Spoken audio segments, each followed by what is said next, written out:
Older adults commonly spend about 65 to 80% of their waking hours sitting, and in some studies, that adds up to around 10 hours a day.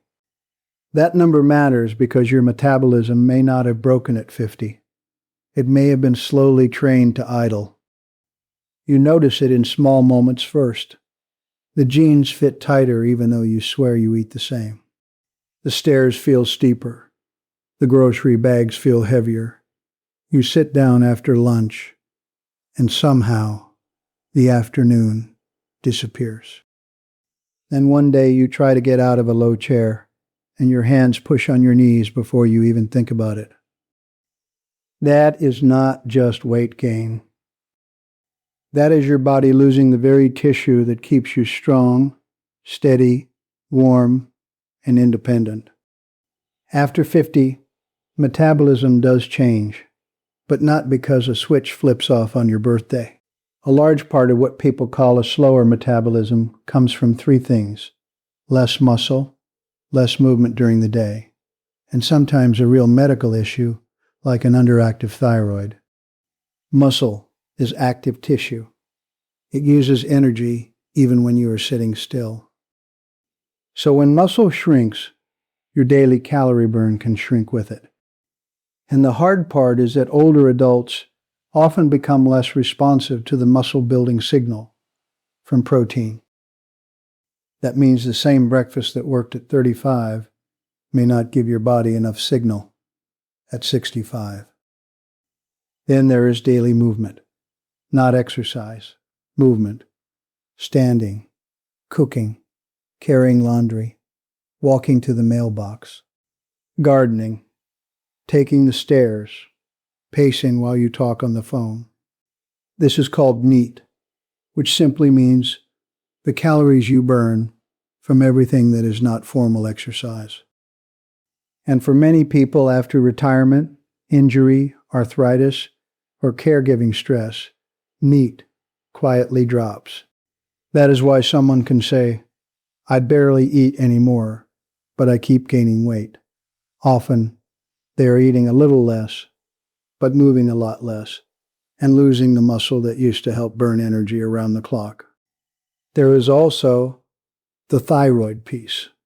Hypothyroidism becomes more common with age, and Mayo Clinic notes it can look like fatigue, weight gain, constipation, feeling cold, dry skin, low mood, a slower heart rate, and memory problems. Those symptoms are easy to brush off as aging, but thyroid problems are diagnosed with blood tests, not guesswork. If you have rapid unexplained weight gain, marked fatigue, swelling, worsening weakness, falls, chest pain, shortness of breath, new confusion, or symptoms after starting a new medication, that is a doctor conversation, not a supplement experiment. But here's the part I want you to hear clearly. You are not helpless. Your metabolism after 50 does not need magic powder. It needs a reason to keep muscle, fuel to rebuild it, and regular signals that your body is still needed. The first trick is to stop treating breakfast like an afterthought. Many people over 50 eat toast and jam, a pastry and coffee, or oatmeal with very little protein, then save most of their protein for dinner. That misses a prime opportunity. Harvard guidance suggests aiming for about 25 to 30 grams of protein per meal. Older adult expert guidance commonly recommends at least 1.0 to 1.2 grams of protein per kilogram of body weight per day for healthy older adults. And those who are active or doing resistance training may benefit from 1.2 grams or more. In normal food terms, that could mean 1 cup of Greek yogurt, which often gives about 15 to 20 grams of protein, plus an egg or some nuts on the side. It could mean 3 large eggs, which gives about 18 grams, with a little cottage cheese. 1 cup of cottage cheese is about 25 grams. 4 ounces of salmon is about 25 grams. 4 ounces of chicken breast is about 30 to 35 grams. 1 cup of lentils or edamame gives about 18 grams. The goal is not to eat like a bodybuilder. The goal is to give your muscles a clear signal 3 times a day. Breakfast, lunch, and dinner should each say, "We still need strength." The second trick is to choose proteins that give a strong muscle-building signal. One key amino acid is leucine. You do not need to count leucine grams or buy fancy powders to benefit from it. Just know that dairy, eggs, fish, poultry, lean meat, and soy foods are useful because they contain the amino acids your muscles need. So build meals around Greek yogurt, cottage cheese, milk, eggs, salmon, sardines, tuna, skinless chicken breast, turkey, lean beef, tofu, tempeh, edamame, lentils, black beans, or soy milk fortified with calcium and vitamin D. These are not exotic metabolism hacks. They are ordinary foods that help defend the tissue that keeps you mobile. If you do strength training, try to get some protein within about 30 to 60 minutes afterward, if it is practical. It does not have to be complicated. Greek yogurt with berries, cottage cheese with fruit, eggs and toast. Tuna on whole grain bread, tofu in a stir fry. The point is to pair the muscle signal from training with the building blocks from food. The third trick is to lift, push, pull, or stand against resistance at least 2 days a week. This is the highest value metabolism habit after 50 because it directly fights muscle loss. Research in older adults shows resistance training improves muscle mass, strength, and functional performance. You do not need a gym. Start with chair stands, wall push-ups, resistance band rows, step-ups, light dumbbell deadlifts, and an overhead press with light weights. Work the legs, hips, back, chest, shoulders, and arms. 1 to 3 sets per exercise is a practical beginning range. If getting up from a chair is harder than it used to be, that is not a reason to avoid training. That is the reason to start gently. A stronger thigh today means an easier staircase tomorrow. A stronger back means groceries feel lighter. Stronger hips mean better balance and fewer frightening near falls. The fourth trick is to use the hidden calorie burn that does not feel like exercise. This is your NEAT. For many people, this is the missing lever. Formal exercise might be 20 or 30 minutes, but sitting time can be 8, 9, or 10 hours. So the daily pattern matters. Use this rule. Do not let sitting go uninterrupted for long stretches. Every 30 to 60 minutes, stand up and walk briefly. Go to the mailbox. Walk the hallway. Do a lap around the kitchen. Water the plants. Fold laundry standing. Put dishes away one at a time. Carry groceries in smaller loads. Take the stairs when it is safe. Garden for 10 minutes.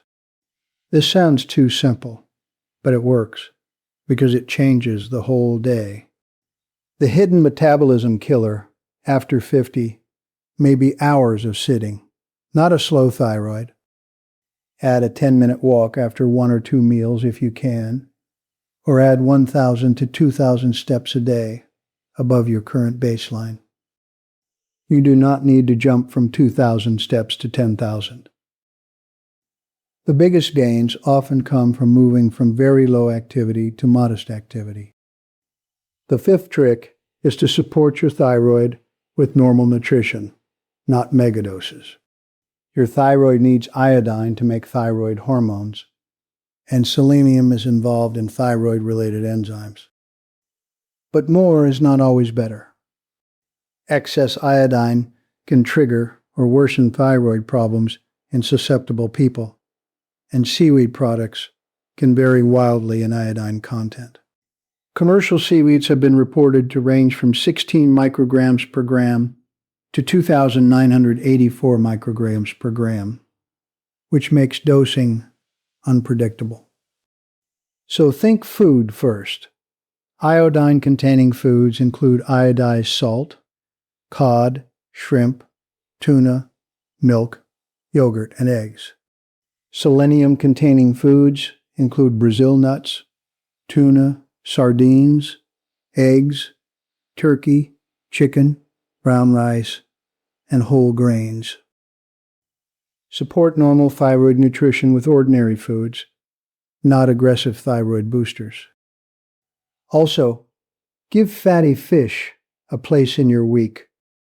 Salmon, sardines, trout, mackerel, and herring provide omega-3 fats, which may support muscle health and help with inflammation when combined with activity. They are not a standalone metabolism cure, but 2 servings of fatty fish per week is a reasonable food-first habit that also supports heart health. Now, just as important as what you add is what you stop letting crowd out the good stuff. Potato chips, packaged pastries, sugary cereals, sweet tea, regular soda, candy, and fast food combo meals are easy to overeat and do very little to protect muscle. A low-protein breakfast may save calories in the moment, but it also misses a chance to stimulate muscle repair. Excess alcohol can interfere with sleep, recovery, appetite regulation, and muscle maintenance. And sleep matters. Poor sleep can make appetite, energy, insulin sensitivity, and recovery worse. Keep a consistent sleep and wake time when you can. Get morning outdoor light. Reduce alcohol near bedtime. Avoid heavy late meals if they disturb your sleep. Better sleep often means better movement the next day, and better movement feeds a better metabolism. So here is your simple reset for this week. Choose one protein-rich breakfast you can repeat. Do 2 short strength sessions, even if they are only chair stands and wall push-ups.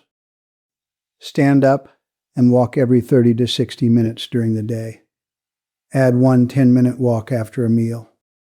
And if you have symptoms that point to thyroid trouble, ask your doctor about proper blood testing instead of guessing. Your metabolism is not a lost cause. It is a system that responds to signals. Feed your muscles. Use your muscles. Interrupt the sitting. Support your thyroid with real food. Start small, but start this week because every stronger step protects your independence.